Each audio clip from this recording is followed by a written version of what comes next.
que sucede, que entre la fe y la felonía, la herencia y la herejía, la jaula y la jauría, entre morir o matar, prefiero amar, prefiero amar, prefiero amar, prefiero amar, prefiero amar, prefiero amar, prefiero amar.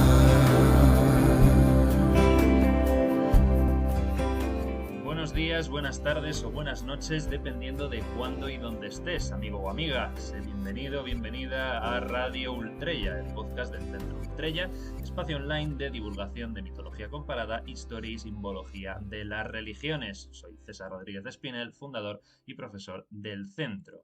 Nuevo programa y creo que por el momento el último, porque estas próximas semanas voy a estar de vacaciones, que necesito también descansar, y las que no, tengo que empezar a preparar material para el comienzo de las clases en octubre. Así que he hecho la prueba de un mes. Si a la vuelta veo que los programas tienen audiencia, pues seguiré con ellos. Y si no, pues de momento lo dejamos así. ¿De qué vamos a hablar hoy? Bueno, hace unos días volví a darme una vuelta por Twitter y me encontré una publicación de una cuenta de referencia para la izquierda tuitera que cada domingo publica una imagen o un post antirreligioso con el comentario "otro domingo sin ir a misa". Por supuesto, todo lo que comparte al respecto es reduccionista, matizable o directamente de mal gusto, pero entra dentro de la libertad de expresión. El programa de hoy no lo hago para cambiar eso, ni siquiera para denunciarlo. Estoy aquí hoy porque esta misma cuenta subió hace unos días una foto del antiguo prelado del Opus Dei, Javier Echevarría Rodríguez, con una supuesta cita suya. El 90% de los discapacitados son hijos de padres que no han mantenido la pureza antes del matrimonio. En realidad es una imagen y frase que se viene moviendo por las redes desde hace años, incluso ampliada al principio con "los discapacitados y subnormales son seres inferiores como castigo de Dios a sus padres pecadores". Es altamente improbable que Javier Echevarría, fallecido en el 2016, haya pronunciado estas palabras. Ya Maldita.es escribió un artículo al respecto que os animo a leer. No me interesa profundizar en eso, porque bastantes trapos sucios tiene el Opus como para andar inventando bulos, que por cierto, vaya palo les ha pegado el Papa en los últimos días, pero bueno, lo que me interesa es que en su momento yo me lo creí. Yo pensé que Echevarría había dicho esto y, aparte de lamentar la barbaridad, pensé que seguro que había algún teólogo, algún representante de la Iglesia que pudiese contrarrestar ese discurso. Y tanto que lo hay. Esto es lo que más me preocupa, que se divulgue y se compartan publicaciones o incluso artículos de periódico sobre alguna barrabasada que haya dicho algún eclesiástico, que en este caso además tiene todos los visos de ser falso. Y que nunca, o muy poquitas veces, se compartan trabajos u opiniones de otros eclesiásticos que sí merecen la pena, que aportan algo. El otro día, por ejemplo, también leí un artículo. Un sacerdote ortodoxo dice que los homosexuales son un castigo de Dios a sus padres por una vida en pecado. Pero ¿a quién demonios le importa lo que diga ese señor si lo que tiene que decir no aporta nada? No sé si me estoy explicando. O sea, es tal cual el meme de los Simpson del recorte de periódico donde la noticia es que un viejo le grita a una nube. Menudo periodismo. O sea, lo entendería si en el mismo artículo pones la opinión de otro representante religioso con un discurso distinto y que ya sea el lector el que decida con cuál comulga más. Pero no el decir, este señor ha dicho una burrada, vamos a hacer un artículo sobre esto. Pues mira, no tiene ningún sentido. Así que eso es lo que vengo a hacer aquí hoy, a decir que me gustaría que no se diera tanta voz a quienes están llenos de odio, de miedo y de resentimiento y que no pueden, por lo tanto, expresar otra cosa, y por la contra, busquemos y compartamos opiniones que sí merezcan la pena. Y por eso, a raíz de las declaraciones probablemente falsas, insisto, de Echevarría sobre los discapacitados, hoy quiero compartir precisamente unas palabras sobre el Dios discapacitado. El Dios discapacitado a raíz de un artículo de la página web Lupa Protestante, que se fundó en 2005. Es una página efectivamente donde escriben distintos representantes, en este caso lógicamente protestantes, es una revista digital de teología, ¿no? En este caso sobre el Dios discapacitado escribió un artículo que vamos a comentar hoy, Nicolás Panotto, respecto precisamente al título y al libro, lógicamente el título del libro de la teóloga Nancy Eiesland, El Dios discapacitado. Nancy Eiesland nació con una discapacidad congénita y en su libro, insisto, ella es teóloga, en su libro expone un sueño que tuvo ella de joven en el que vio a Dios acercarse a ella en una silla de ruedas. Ese sueño llevó a Eiesland a reflexionar profundamente sobre la identificación de Dios con las y los discapacitados.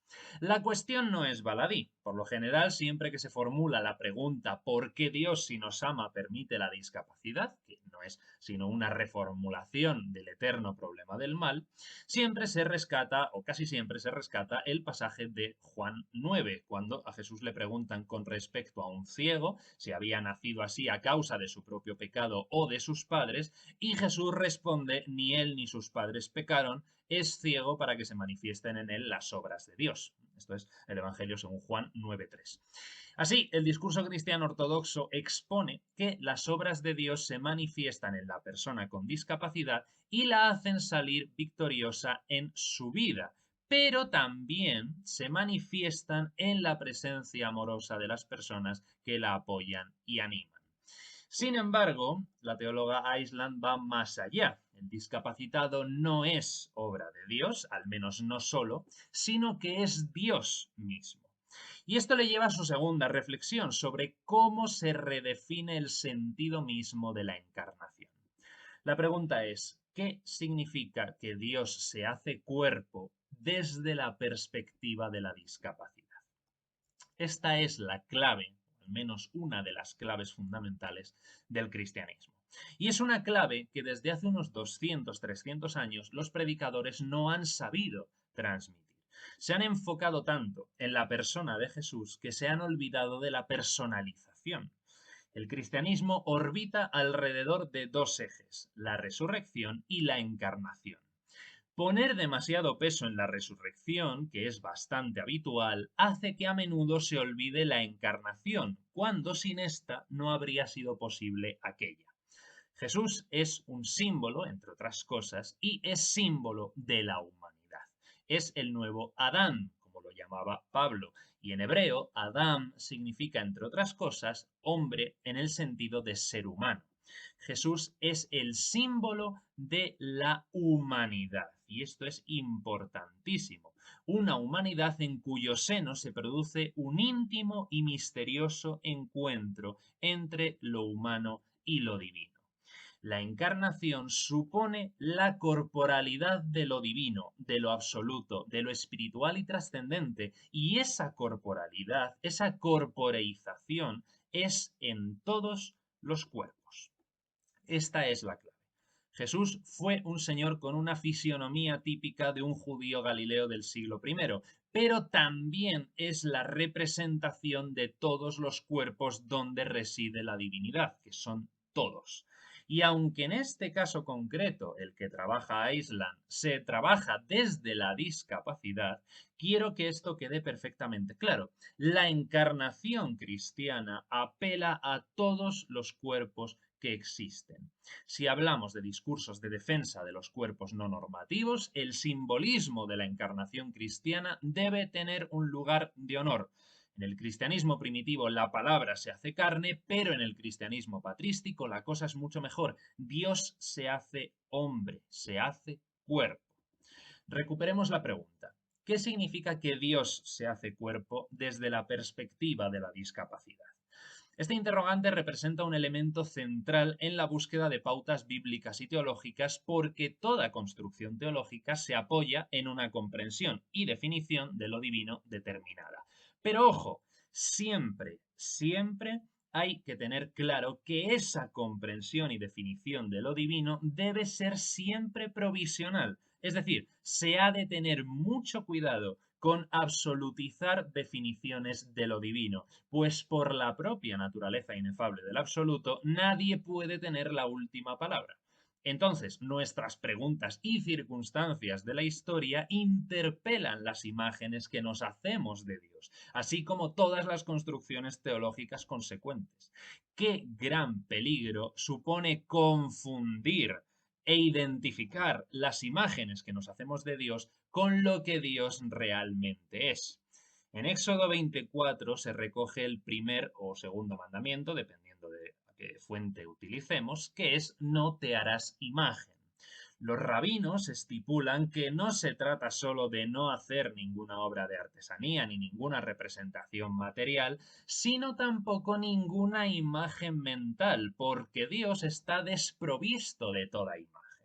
La mitzvah, el mandamiento, trata de hacer entender que lo divino está más allá de lo que podemos hacer o tocar con las manos, pero también con nuestros pensamientos y conceptos. El concepto de no hagas una imagen también quiere decir que no te lo imagines, porque en el momento de imaginártelo, representarlo o incluso nombrarlo, lo estás reduciendo a una dimensión humana a la que no pertenece.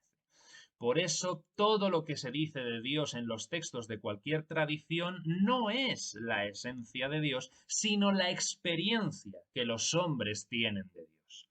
De nuevo, sería un error confundir esa experiencia con lo que Dios es. Volviendo al tema. Sabemos que en nuestra sociedad la discapacidad desafía nuestras normativas sociales y antropológicas y por lo tanto también religiosas y teológicas. Y esto lleva a Islam a un elemento teológico central, que es la imago Dei. Desde el cristianismo, la imagen de Dios en cada persona refiere a ese lugar que tenemos en lo divino y la capacidad intrínseca de trascendernos, es decir, de aprender que somos más de lo que solemos pensar y que podemos llegar a trascender nuestras circunstancias. Por ejemplo, en una sociedad como la nuestra, tan agresivamente individualista, la concepción teológica del cuerpo de Dios no expresa únicamente la divinidad de cada cuerpo material, sino la unión intrínseca de todos los cuerpos que en comunidad forman uno solo. Ya lo decía Pablo, la eclesia, la comunidad, la asamblea, es el cuerpo de Cristo, la gente, el ser colectivo. Los autores deuteropaulinos se cargaron esa imagen manteniendo a la Iglesia como un cuerpo, pero colocando a Cristo como la cabeza de ese cuerpo. Eso está mal. O sea, eso le otorga un grado de dignidad y superioridad con respecto a los demás que no le corresponde. Precisamente una figura de la humildad y la sencillez y también de la humillación. O sea, no. El Cristo vive en la asamblea, en la comunidad. Se manifiesta en el cuerpo de los fieles cuando se reúnen para participar los ritos comunes.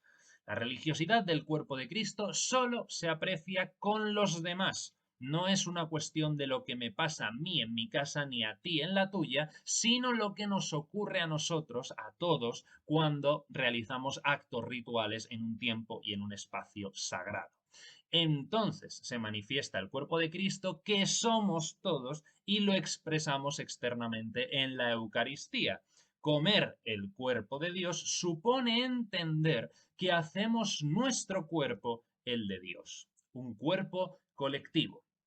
Claro que habrá teólogos posteriores e incluso contemporáneos que hablan de la presencia de Cristo en cada individuo, pero sin el detrimento de la comunidad.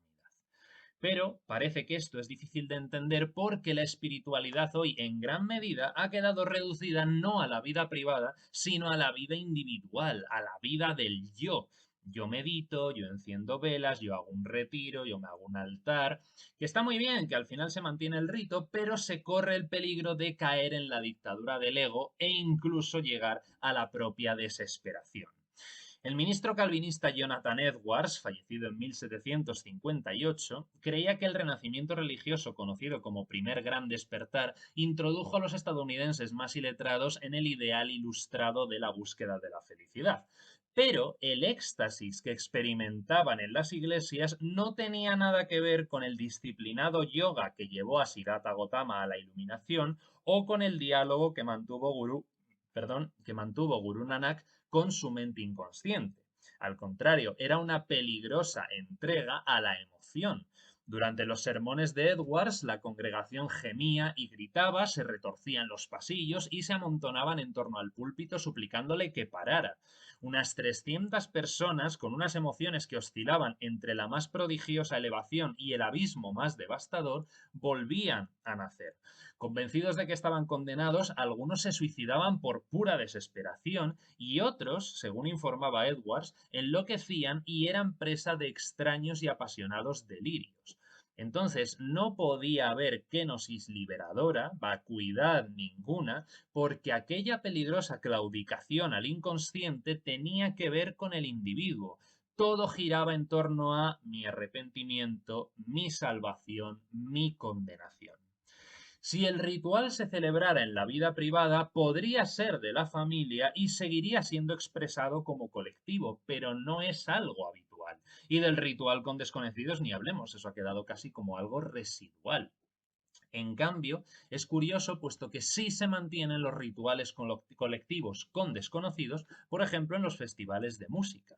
Claro, no experimentas lo mismo tú con el Spotify a tope bailando en el salón de tu casa que dándolo todo en, qué sé yo, el BBK con no sé cuántos conciertos a la vez y con un montón de gente que no conoces de nada, pero que os une lo que ocurre cuando estáis juntos y realizáis esa actividad. Hay una diferencia sustancial entre la experiencia del rito por el ser individual que por el ser colectivo. Insisto, no es lo que te pasa a ti o lo que me pasa a mí, sino lo que nos pasa a nosotros cuando nos juntamos para el ritual. Es en esa imagen del cuerpo sacralizado, el individual y el colectivo, donde el creyente encuentra y potencia la dignidad que tiene el ser humano en Dios y su fundamento para trabajar en pos de que sea experimentada en todos nuestros contextos. Que cada persona, independientemente de cómo sea y específicamente del cuerpo que tenga, es receptáculo e imagen de la divinidad. De hecho, como se decía al principio, todas y todos los cristianos son nuevas criaturas en Cristo, en quien se recrea por completo la humanidad plena simbolizada en Adán, como hemos dicho, como afirma Pablo en Romanos 7 y 1 Corintios 15, 22. El nombre de Adán significa muchas cosas: rojo, barro, hombre, ser humano, pareja, comunidad, congregación, asamblea y humanidad. A este respecto comunitario alude el profeta Ezequiel en 34-31 de su libro homónimo, donde pone: volved, ovejas mías, ovejas de mi prado, Adán sois y yo soy vuestro Eloá, dice Dios. A partir del nombre Adán surge el título Ben Adam o hijo del hombre, el cual tiene varios significados. En sentido amplio es un simple ser humano, un hombre cualquiera, tal como se emplea, por ejemplo, en Mateo 12:32, donde el concepto se usa como una antítesis de Dios, ¿no? Lo humano como contraposición de lo divino en un sistema teísta clásico. Sin embargo, en el sentido restringido, es empleado como referencia a un ser celestial de importantes atribuciones mesiánicas, como en Daniel 7:13. Cuando Dios creó al primer hombre, le insufló vida, pero según una tradición rabínica, no lo hizo simplemente soplando sobre él, sino pronunciando su nombre, el nombre divino, según Génesis 2:7.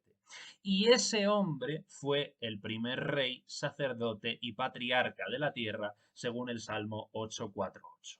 La orden dada a Israel en Éxodo 19:6 de ser un pueblo de sacerdotes, de santos, busca elevar al pueblo entero al nivel de Adán antes de la caída. Según esa tradición, todos los hijos de Adán, todos los descendientes del primer hombre, llevan el nombre de Dios en la respiración, lo que automáticamente sacraliza a todos los hombres y mujeres del mundo y los hace inviolables y sagrados por el simple hecho de ser personas, hermanos y hermanas de una misma comunidad, hijos e hijas de Adán. Siguiendo la línea de pensamiento de Iceland, cuando hablamos de la encarnación de Dios en Jesús, no nos referimos a un tipo ideal de corporalidad. Cuando hablamos de la imago Dei, tampoco lo hacemos refiriéndonos a una lista de características particulares predeterminadas. Hablamos más bien del lugar que tenemos en y con Dios y por ende en la historia. Y ese lugar rechaza todo tipo de exclusión, especialmente de las que solemos crear con nuestras consideraciones y prejuicios sociales, que por tanto son subjetivos, pasajeros y cuestionables, acerca del cuerpo, de lo normativo y de las relaciones. Porque la relación con la discapacidad cuestiona nuestras propias concepciones del cuerpo. Se pregunta a Island, ¿las personas discapacitadas son personas con defectos o anormales? Quienes tienen la posibilidad de vivir cerca de una persona con discapacidades saben lo sorprendente que es la adaptación de su cuerpo y por tanto de su sociabilidad para adentrarse a nuevas circunstancias. Esto lleva a pensar nuevamente sobre cómo nuestras concepciones sobre la corporalidad y su normalidad implican juicios morales y prácticas sociales, muchas veces de exclusión y discriminación hacia la discapacidad. Hay dos grandes elementos teológicos a considerar sobre este tema. El primero ya lo hemos mencionado, la relación entre encarnación divina y corporalidad. En este acto el cuerpo se valoriza como medio de revelación. No existe una caracterización específica de cuerpo, como solemos ver en la práctica totalidad de las imágenes occidentales, que presentan a un Jesús blanco, alto e idealizado con un claro aspecto europeo, sino que el cuerpo mismo es reconocido como espacio de acción divina en la historia. Por eso es tan maravilloso que en la época de la expansión del cristianismo a otros continentes, en China aparece un Jesús con rasgos chinos, en Etiopía con rasgos etíopes, en Corea con rasgos coreanos y allá donde llega a Jesús, a la Virgen, a los apóstoles, a todo el grupo cristiano, se le representa con los rasgos étnicos de la comunidad a la que va dirigida, porque efectivamente Jesús, el cuerpo simbólico de Jesús, es aplicable a todos los cuerpos. Y todo esto afirma que Dios valora el cuerpo en su potencial histórico y viviente y también nos lanza algunas preguntas. ¿Cuáles son nuestras propias concepciones sobre el cuerpo, el nuestro y el de los demás? ¿Cómo esas ideas intervienen en nuestra visión y relación con los y las discapacitados? ¿Cómo podemos redefinir nuestro concepto de cuerpo en relación con la discapacidad y los cuerpos no normativos como el lugar primordial donde Dios se revela? Y un segundo elemento muy importante, el de las sanaciones, que es un tema central en el texto bíblico. Cuando Jesús cura a personas con algún tipo de discapacidad, ¿lo hace debido a esa condición particular o lo hace para restaurar su lugar dentro del contexto? La teóloga Nancy Lane llama la atención a tener cuidado de no utilizar una teología de la víctima a la hora de ver los relatos de sanación en el Nuevo Testamento, donde se tiende a comprender la discapacidad como un castigo o la cura como una forma de rechazo hacia la discapacidad en particular. En cambio, un atento trabajo exegético arroja una comprensión muy distinta. Por un lado, la palabra milagro significa literalmente signo o señal, lo que implica que esos hechos tienen una intención puntual en un contexto específico y más amplio. No es una acción enfocada específicamente a la persona y su situación concreta. Por otro lado, cuando comprendemos que las personas con discapacidad eran violentamente excluidas de la sociedad de entonces por su impureza, quizá algo similar a lo que ocurre hoy, entendemos que los actos de Jesús se relacionan más con la restauración de un lugar social que con un juicio de su condición específica. Estas reflexiones pretenden llevarnos hacia atrás y analizar cuáles son las cosmovisiones de Dios que legitiman y fundamentan nuestras propias cosmovisiones y acciones en torno a la discapacidad o a los cuerpos no normativos. Muchas veces podemos encontrar prácticas de piedad, pero que en el fondo se siguen sosteniendo en una visión excluyente de lo bello, lo corporal y lo social y que estigmatiza como inferiores e imperfectas a las personas con discapacidad cuando no lo son.